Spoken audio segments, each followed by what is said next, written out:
Hello and good day. Welcome to our online MBA info session here on the top 10 FAQs for starting a Master of Legal Studies or a Master of Business Administration. My name is Anna Patterson, and together with my colleague Dalibor Babic, we're going to be walking you through this event. And we've gathered a lot of experience in the last 10 years. Dalibor Babic has been working at the Executive Academy. I've been here for 7 years, and we have a lot of events, and often the same questions continue to come up because it matters to a lot of people. So we've gathered these top 10 questions, and in the meantime, if you have any other questions, feel free to send them to the chat box, and we're going to be answering these as we go along. So do you have anything to add as well? Well, thank you, Anna, for the invitation. Also, welcome and hello from my side. Without any further ado, let's just dwell into the questions. Exactly. So a lot of the times what comes up is which MBA is the right one for me? That's a very good question. Of course, there are thousands and of business schools in the world and even more programs they are offering. So this is the main question, which program is right for me? So there are several online MBA portals where you can look for an MBAs that help you to to find the right business schools. What we offer on our website is also a program finder where you can choose specific things like the teaching language or the interest that you have in specific topics. But what we really strongly recommend to be able to really discuss your specific case is to drop by personally or arrange a telephone consultation to really be able to discuss your specific case and find the right option for you. Definitely. So personal consultation is a good idea to start when you have an idea of which school is interesting to you and which program, to get in touch with the program manager. And again, to find these options, often you can use portals and program finders to help you get along. Yeah, and also talk to friends and colleagues. You should really take your time to really think about what your goals are with an MBA program. True, yeah. So moving on to our other questions that often come up at fairs. What is the difference between an executive MBA and a professional MBA? We have actually three different programs that we're offering here at the Executive Academy. First, the Executive MBA, the Professional MBA, and our Master of Laws programs. The Executive MBA, be it the Global Executive MBA or the Executive MBA in Bucharest that we're offering as well, is a general management MBA. It's as well part-time as all our other programs. The length is almost a year, so around 16 months. And it's for managers who already have some leadership experience.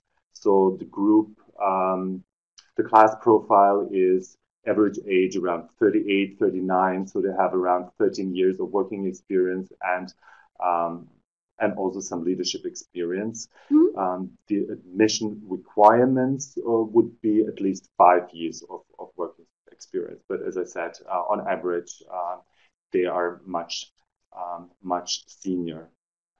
So that's one of the main differences you would say then, that the class is a little bit more senior? The class is a little bit more senior, but for the professional MBA, and it's a general management. Whereas in the professional MBA, you have this general management part, the first 2 semesters of the program, the business core as we term it. But also you have the possibility to specialize in a specific field. That could be finance, marketing, sales, entrepreneurship, innovation, digital transformation, and data science. Yeah, did I miss one out? Project management. Yeah, project management. Okay, so the second difference probably then is the executive MBAs tend to be a generalized management education, whereas a professional MBA is one where you can professionalize yourself in a certain industry or function. Yeah, function and industry. Okay. Great. So they're both part-time, as I said before. The professional MBA is around 18 months. We just started one with we had English programs and German programs. German programs would be, for example, our professional MBA in public auditing, social management, or healthcare management. We typically start every year in autumn, so the next start would be in October next year, and it's 1.5 years part-time. The Global Executive MBA starts next year, end of March. All right. So we're currently in a very hot recruiting phase for that program. I believe there's still scholarships available. Yeah, for 10 more days, there's Yeah. still scholarships available. The deadline is December 15th. So great added input. We have, though, lots to cover, so I'm going to move us along. Generally, what comes up is how long does an MBA or even a Master's of Laws take at the WU Executive Academy? Yeah, I just touched upon that. So the Global Executive MBA starts in March, and the graduation is in June the following year. The Executive MBA with our location in Bucharest starts in November each year, and is about 18 months. And the professional MBA typically in autumn, October, and is around 18 to 24 months. It includes the business core, so first semester until from October to June. Then you have a summer break of around 2 to 3 months. And then the specialization starts typically in September or October. Some of the programs have a residency in a different country, most of them in the US. The EU has a lot of partner universities, more than 200 partner universities worldwide, and some of our programs have partnerships and guest lectures at, for example, MIT for the entrepreneurship innovation, or for marketing sales, we have lectures in Stanford, a field trip to Silicon Valley. In project management, we're going this year to Vancouver because there is the most important project management conference taking place there. And for the Global Executive MBA, we have residencies on 4 continents. We have one in South America, Brazil, and Argentina. We are going to China, Hong Kong, and to India, Hyderabad in India. And of course, because it's a partnership program with the University of Minnesota, to the US as well. And speaking of length, a lot of people come and ask, well, how long does a residency typically last? And usually we have about 1 week planned for each residency. But since the Global Executive MBA is also going 3 residencies, and some are quite far away, 2 of those residencies will be around 10 days. So nearly 2 weeks. But one is 1 week as well. So that moves on to this question. Again, welcome to our new joiners. If you have any questions, feel free to send it to us in the chat box as we move along. One of our next top 10 questions is often, what is the admission criteria? So Dalibor. Yeah, I already touched upon that as well. So there are admission criteria that are valid for all our programs. So we want to see ambition and drive and of course, curiosity. Most of our students want to enlarge their knowledge. They want to enlarge their networks. So interpersonal and intercultural communication skills are very important to us because most of our programs are very international, especially the English-speaking programs, of course. So you have to have a clear view of your career and where you want to go and what your goals are going to be. So this is we take our time in selecting our students. I think much more than many other business schools do. Usually you have to first to the online application, but you also have to, in addition, write a motivation letter where you explain to us why you think you're a good candidate for this program. What do you think how this program can help you reach your career goals? And so those are the written documents that we receive first. And if you made a good case why you think that you're a good candidate, you would be invited to a personal interview here in Vienna, or if you're on another continent, it could also be Skype. And that interview takes around 1.5 hours. So you really have there's a good way to assess whether there is a match of our expectations and, of course, the expectations of students or the applicants. What can be expected in such an interview? What goes on in there?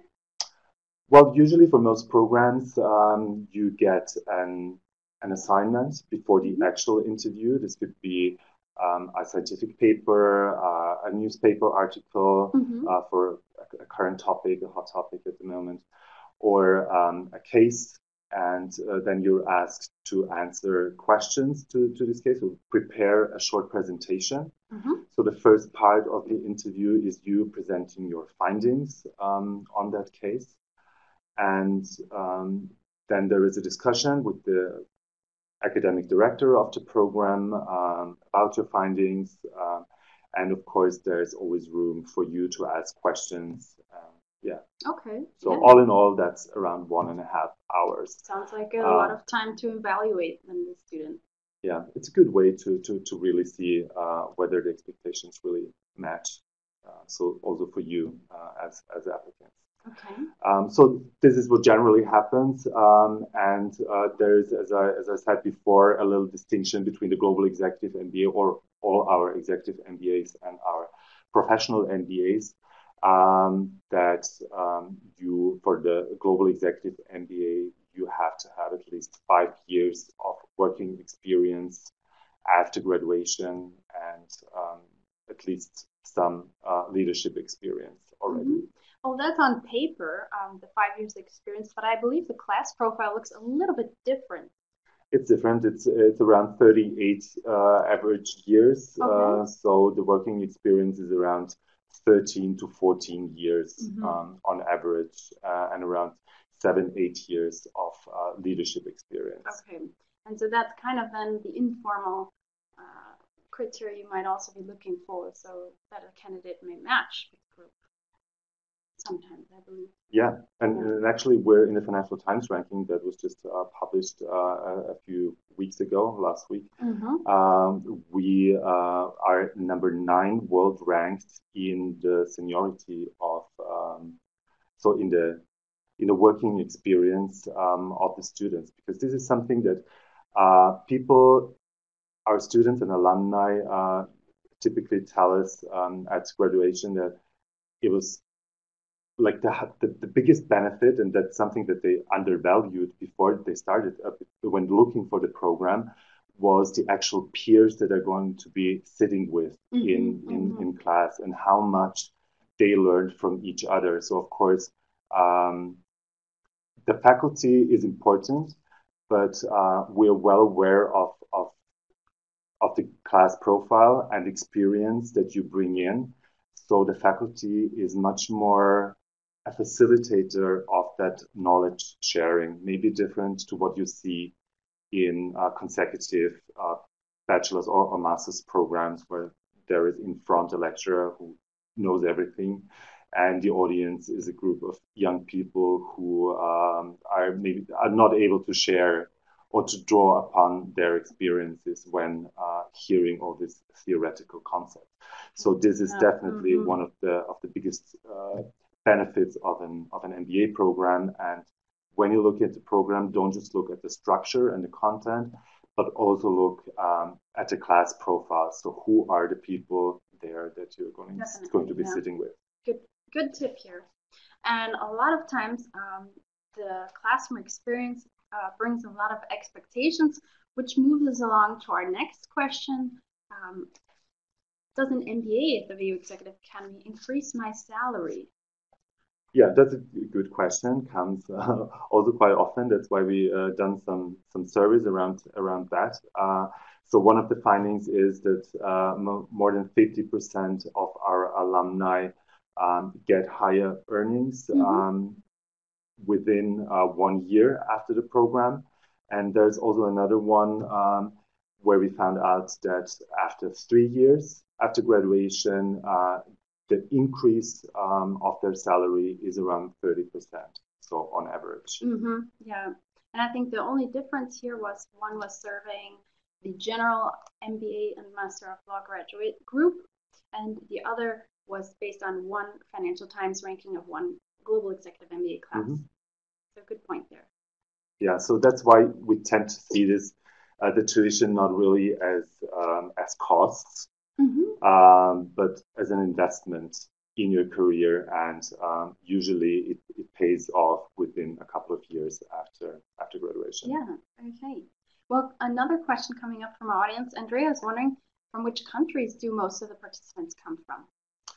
That depends on the program, but it's a very diverse group. I think last time with this professional MBA cohort we just started, we had more than 20, I think it was 25 different countries.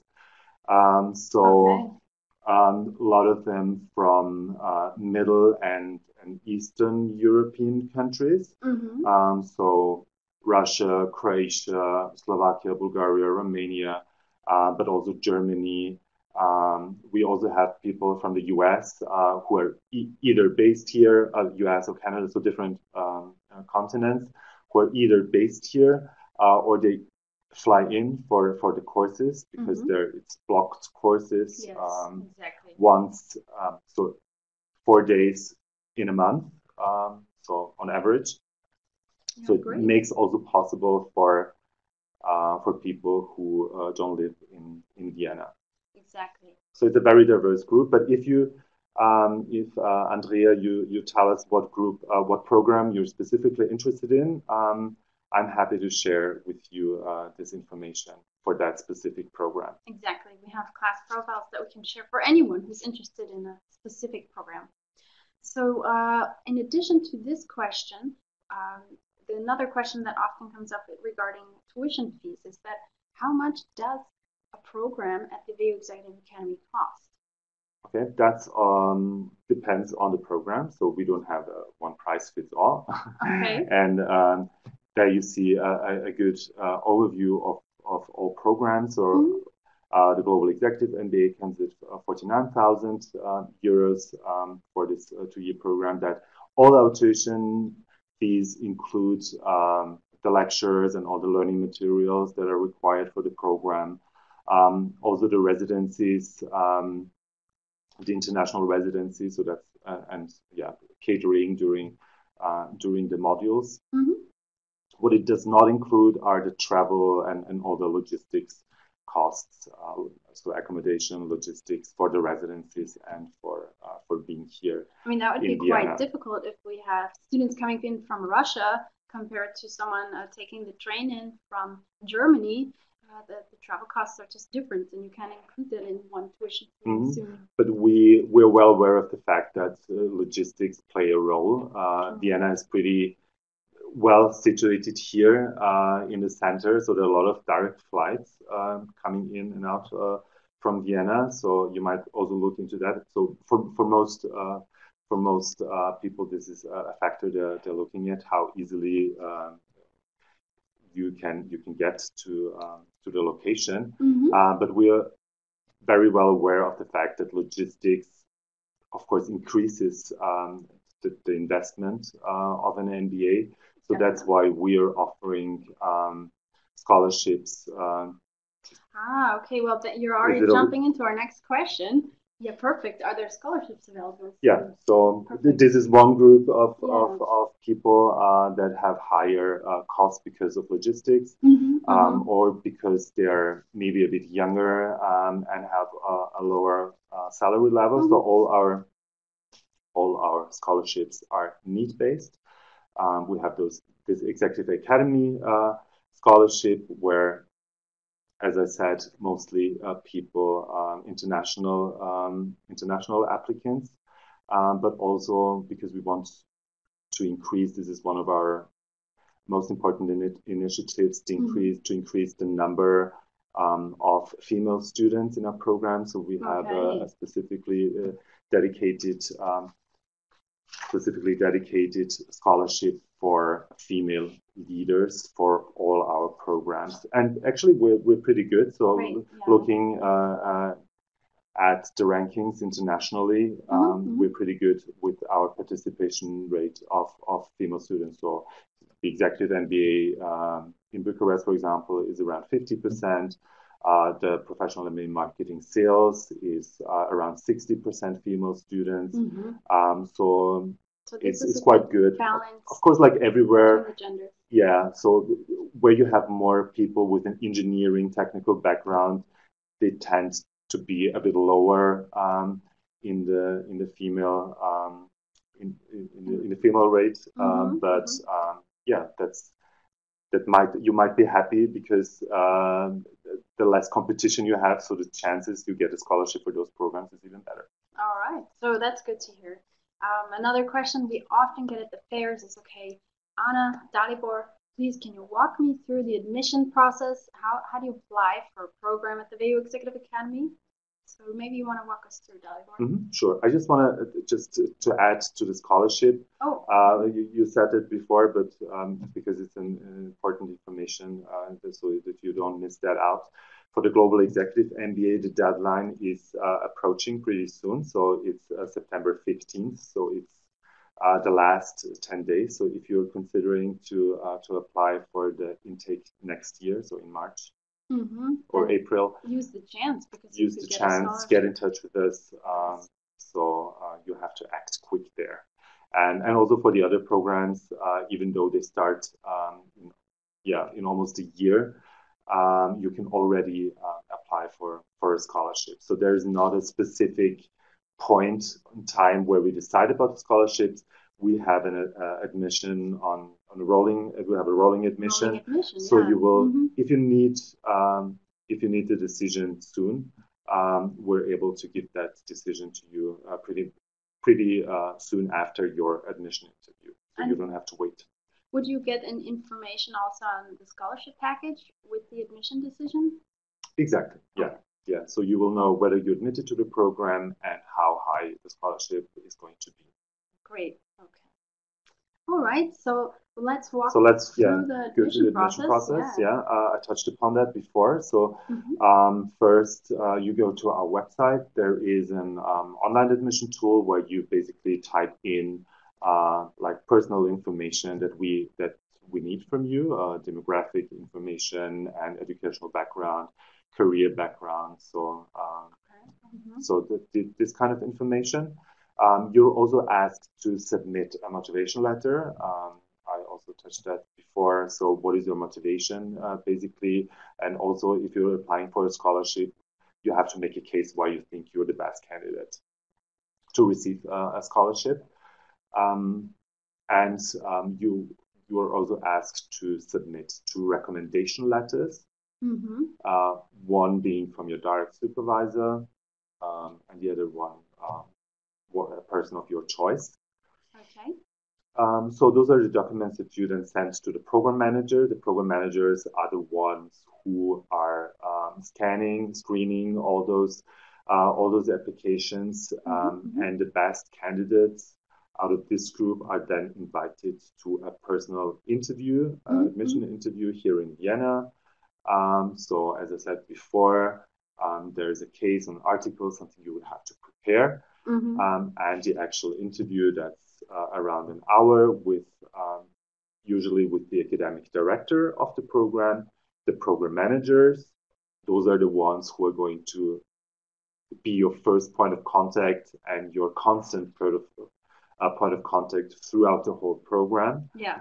So those are the most important people during your studies. And sometimes also alumni take part in those admission interviews. Because they probably have a large stake in the program, and they want to know that after they leave, a nice, well-qualified path of students follows. Absolutely, because you're as students and as alumni, you're creating a brand actually, and they're pretty strict. They're the most strict in from this group of people. Yeah, I have to say, with selecting the students. Yeah, and then around 7 to 10 days after the admission interview, you will then be informed whether you're admitted to the program or waitlisted. This might also be a possible outcome of such an interview. Whether we ask you to submit additional documents just to make sure that could be an English test or other requirements, additional requirements you might get. Sure. Or if we think that this is not the right moment to apply for you, and maybe wait a couple of years until you gain more experience. Because with more experience, we really think that you can get the most out of the program. So you can really connect the theoretical input that you're getting with your experience, and you can then better apply what you heard. Yeah, and before we get into the actual application of knowledge and what happens in the classroom, we have a quick question from Pietro.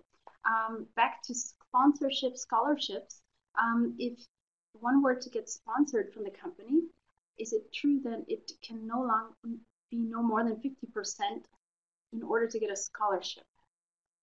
Yeah, if you get sponsored from your company and you're saving already 50%, then you cannot get a scholarship, because the budget for a scholarship is limited.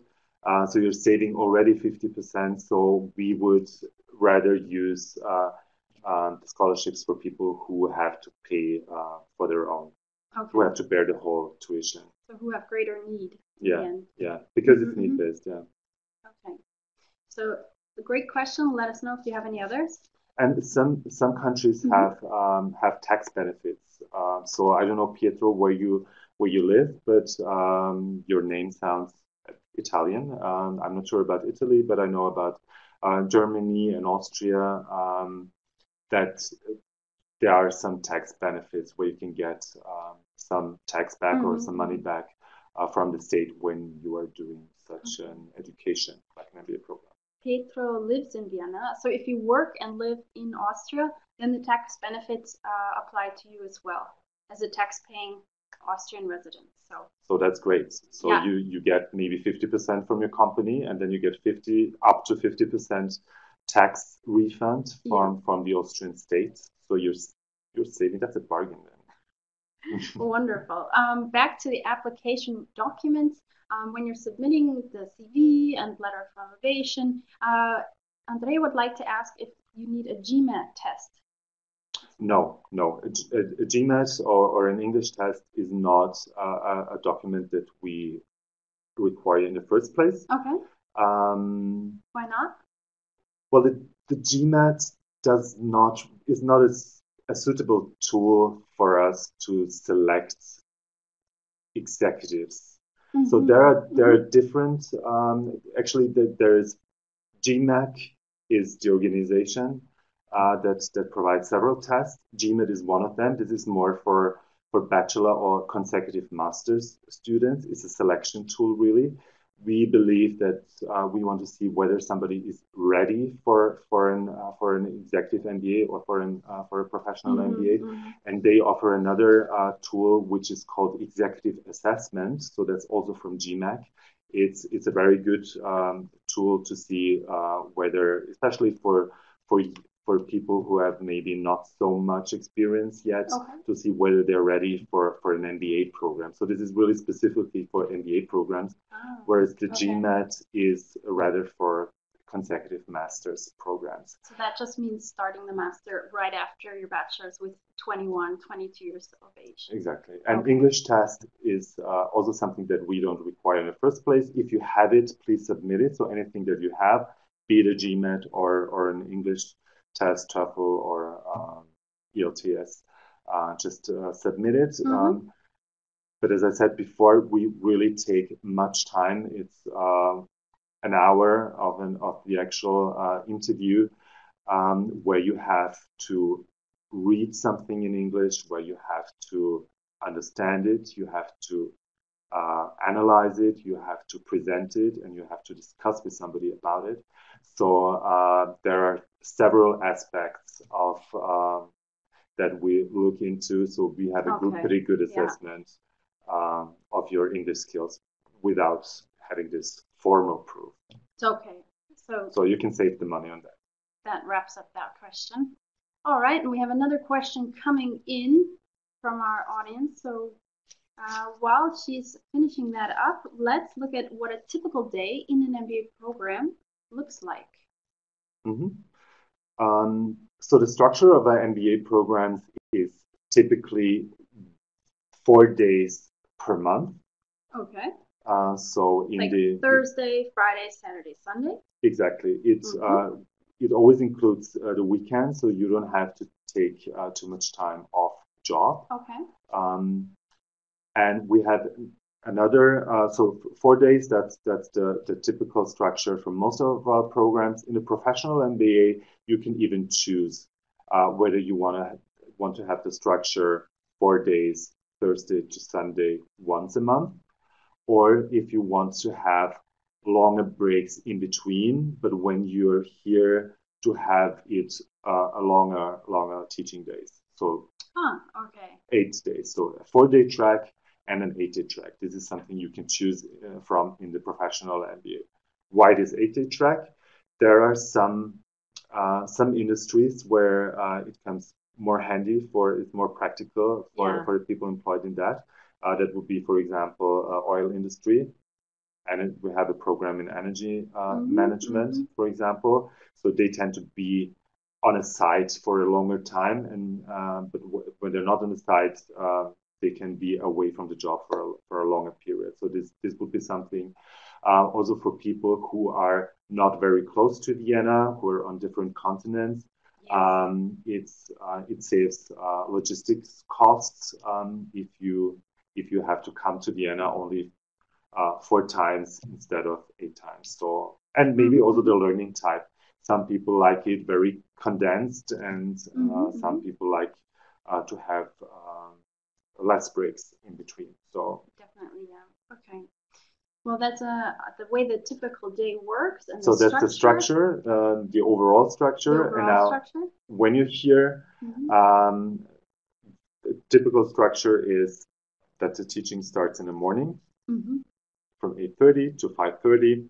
That's a long day. So it's whole day. You have 3 breaks in between, 2 coffee breaks and 1 lunch break.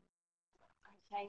And at least once in those teaching blocks, you will probably also have an evening lecture because it's also very important to get also this practitioner's point of view that really well rounds out rounds out experience and rounds out the content of this module.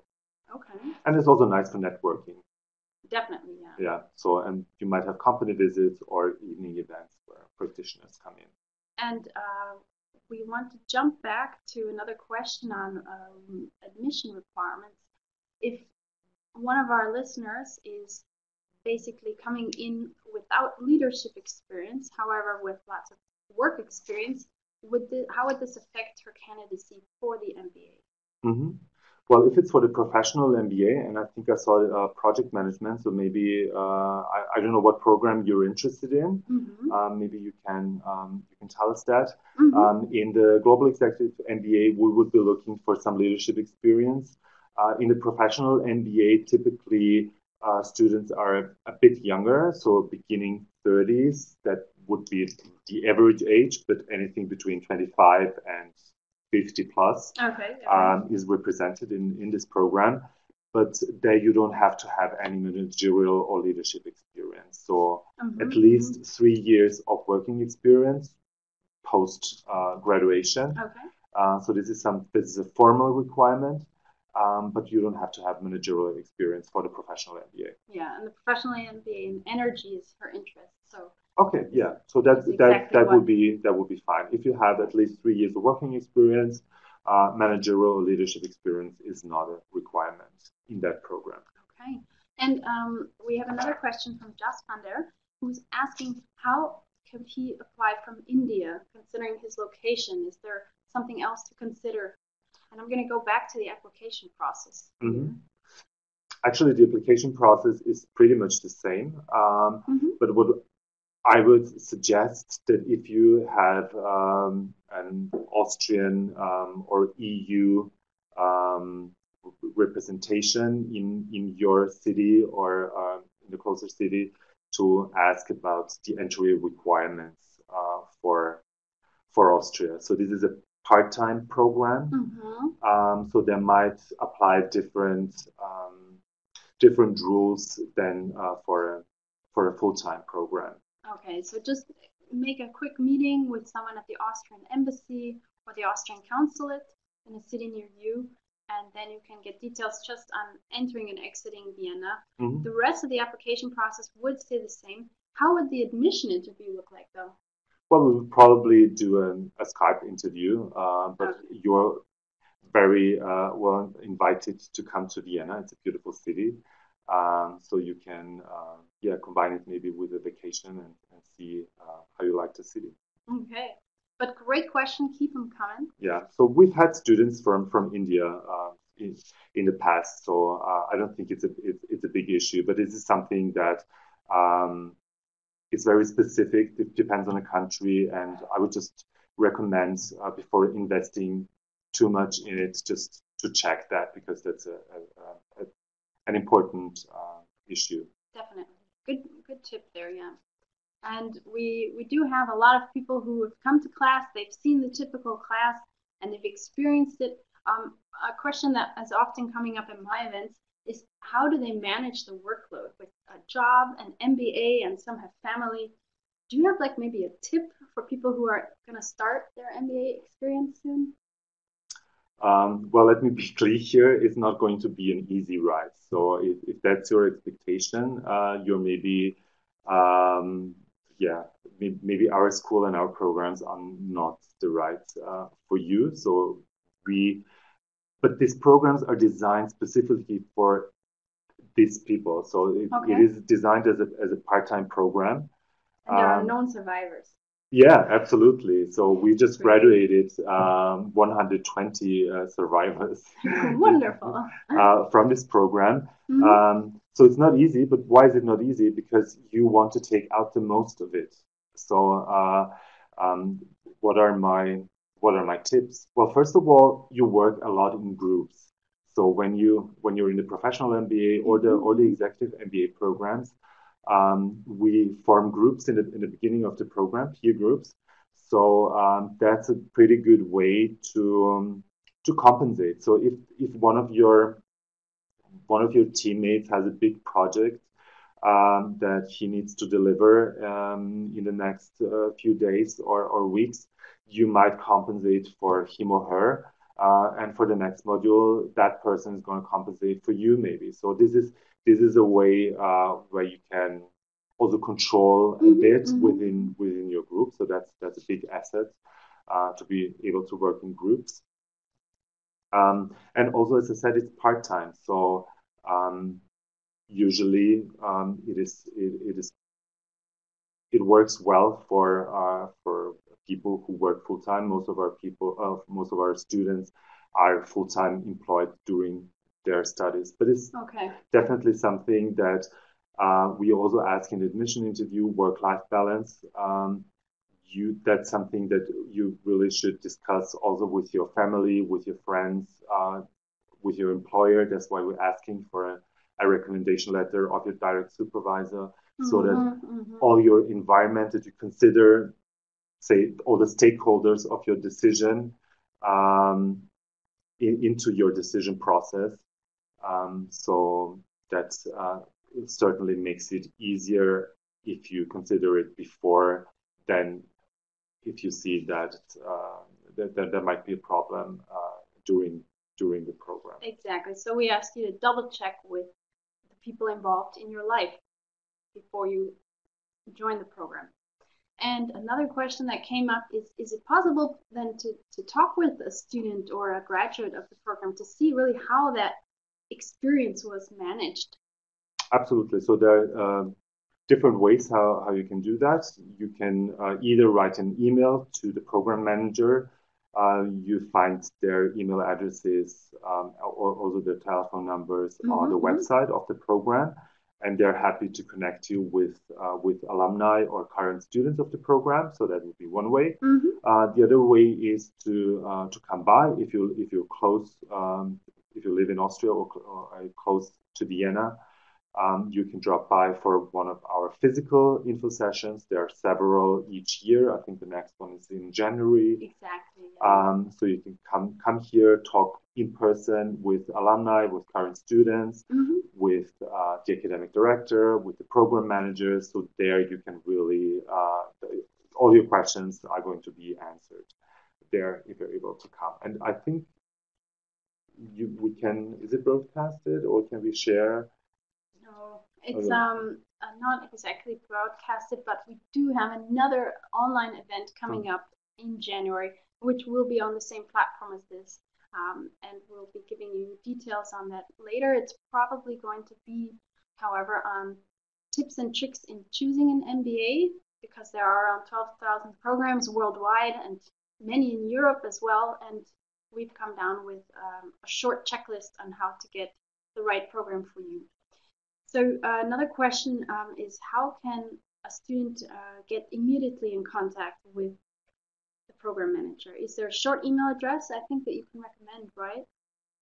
Yeah, depending on the program, just look at the website and there is the email address written. Okay, and we've noted it for you, Pedro, and we'll get you in touch with the program manager as well. Just let us know actually which program you're most interested in. That would help. Yeah. And I'm glad that that you've already received the contacts. Now, excuse me, I followed up. Great. Okay. Wonderful. And Andrea, we can get you in touch with someone. Just let us know again as soon as possible which program. So perfect. And we have a final question. The schedule is very compact. And what happens if I miss one class? Yeah, usually that's not a problem. Happens very rarely, actually. So it seems like the structure works very well for our participants. But if you miss a class, you can either retake it in a following year or in a different program where we have the same course. So that's not a big issue. But usually people can follow the recommended track. Awesome. Okay. Yeah. So that wraps up the MBA info session. If you want to get in touch with us for a private consultation, who would you contact? You can contact Alexander Damev. He is a very experienced both program manager as well and very experienced consultant for education. So you can contact him. And as I said before, you can also look at the website and contact the program managers if your interest is specifically for a specific program. So you can contact the program managers, give them a call, or write them an email, or you can also look at our events site, website, where you can see where you can meet us in the next few months. So there are several fairs that are coming. There we have online info sessions, and we also have physical info sessions here in Vienna. So there are several ways how we can get in touch with you, and you can get in touch with us. Multiple opportunities, and we really hope that you do get in touch with us because now we've met you through our online platform. We see your names, and I always like to see a face behind the name. So maybe we'll see each other in January, or Dalibor might get in touch with you on the phone earlier. And yeah, that wraps up our info session for today. Let us know if you have any few remaining thoughts or comments, and we can of course hang on the line for a few more moments to help you out here. And in the meantime, I'd like to thank our support in the background. Stefan is always taking care of our IT so great, so that makes for a smooth event. And thank you, audience members, as well for your questions. This makes it a really interesting dialogue for us. Thanks from my side. Thank you. Have a good day.